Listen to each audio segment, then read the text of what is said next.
C'est le calme plat du côté de Marvel cette dernière semaine, mais j'ai quand même réussi à vous dénicher une dizaine de news. Évidemment, bonjour à toutes et à tous, j'espère que vous allez bien. Bienvenue dans cette nouvelle vidéo actualité Marvel. On va parler des quelques news qui sont sorties cette dernière semaine. On en a moins d'une dizaine. Oui, c'est pas grand chose, mais on a quand même des choses très intéressantes. Je vous propose de commencer par de l'animation avec Spider-Man. Vous le savez, c'est ce programme d'animation qui est censé sortir cette année à une date pour l'instant non connue, renommé très récemment Your Friendly Neighborhood Spider-Man. Ça sortira évidemment sur Disney+, ça sera composé de quelques petits épisodes, un petit peu comme Marvel Zombie et ses 4 épisodes. Et là on a une rumeur autour de ce programme, ça serait la présence du Watcher. Vous savez, c'est un personnage qu'on a découvert dans les 2 saisons de What If, et qu'on a notamment pu apercevoir sous forme de statue dans le merveilleux film Thor Love and Thunder. C'est une rumeur comme parmi tant d'autres, c'est pas le personnage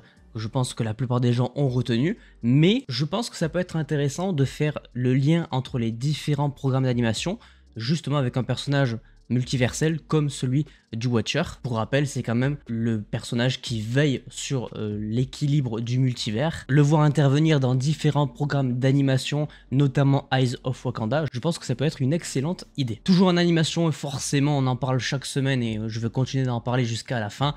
Le 4e épisode de la série animation X-Men 97 est sorti sur Disney+, épisode intitulé Motendo, question de vie ou de mort, partie 1, épisode je crois centré autour du personnage de Jubilee, mais encore une fois, comme les semaines précédentes, je peux pas vraiment vous donner d'avis puisque je n'ai pas encore regardé le programme. Il se peut que je le rattrape une fois que les 10 épisodes seront sortis, notamment pour les futures émissions Marvel qui vont arriver sur la chaîne YouTube. Je pense que ça sera une nécessité de l'avoir regardé à ce moment-là. Maintenant, parlons casting. On a des choses très intéressantes de ce côté-là. Du côté de Daredevil Born Again. Première info, le tournage est officiellement terminé. Il s'est terminé, je crois, dans la nuit du 5 au 6 avril. On va commencer par ça. C'est très rassurant puisque ça peut dire que le programme va vraiment sortir en mai 2025 comme c'était initialement prévu. Au niveau casting, on a l'acteur Lou Taylor Pucci, qu'on a notamment vu dans la série Apple TV+ Physical, qui a rejoint le casting de la série, mais pour l'instant dans un rôle complètement inconnu, et ça c'est officiel. Et forcément, comment ne pas en parler, le retour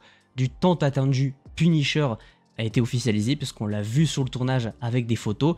John Berthold va reprendre ce rôle iconique du Punisher et va revenir officiellement dans le Marvel Cinematic Universe dans la série Daredevil Born Again. On suppose évidemment qu'il aura sa propre série solo, la suite de la série Netflix d'ici quelques années, du moins on l'espère. Et d'ailleurs c'est bel et bien la suite du personnage de la série Netflix, puisqu'il faut rappeler que toutes ces séries-là, donc Defenders, Luke Cage, etc., sont maintenant canon au MCU. Toujours casting, mais cette fois-ci du côté du film The Fantastic Four, et ça va faire plaisir à beaucoup de monde. L'actrice Julia Garner, qu'on a notamment vu dans la série Netflix Ozark, rejoint officiellement le casting du film pour interpréter le personnage de Shala Bal, une déclinaison féminine du personnage du Silver Surfer, un héros de Galactus. Et en parlant de Galactus, c'est officiel aussi, le personnage sera bel et bien l'antagoniste principal, le méchant, le vilain du film Les 4 Fantastiques. Pour l'instant évidemment par contre on n'a pas d'informations sur qui va l'interpréter, les spéculations, les théories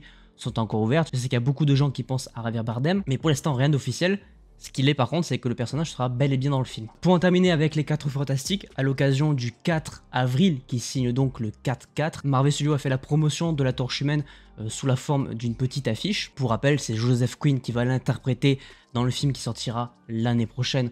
En tout cas, on l'espère, puisque le tournage est censé commencer durant l'été juillet 2024. Et enfin, pour terminer cette vidéo, toujours au niveau casting, mais cette fois-ci du côté réalisation, c'est le réalisateur lui-même qui a fait la déclaration, mais ça reste une rumeur, c'est pour ça que je dis que c'est pas officiel. Sam Raimi, vous savez, le réalisateur de la trilogie Spider-Man de Tobey Maguire et le réalisateur du film Doctor Strange 2, qui est pour moi le meilleur film de la phase 4 du MCU, il a déclaré qu'il aimerait bien réaliser le film Avengers Secret Wars, avec pour citation « Ils ne m'ont pas encore demandé, mais j'espère qu'ils le feront. J'ai envie de dire Marvel Studios, qu'est-ce que vous attendez ?» Sam Raimi est un très bon réalisateur, surtout avec sa patte horrifique qu'il a apportée au MCU de la plus belle des manières. Et si on imagine que Avengers Secret Wars se divise en 2 parties, on pourra avoir une première partie très dark avec peut-être la défaite des Avengers, peut-être même certaines morts, et avoir Sam Raimi comme réalisateur pour sublimer ce film-là, je pense que ça peut être une très bonne chose. Personnellement, je signe direct. C'est un très bon réalisateur que j'aime énormément. Comme pour tous les réalisateurs, il a évidemment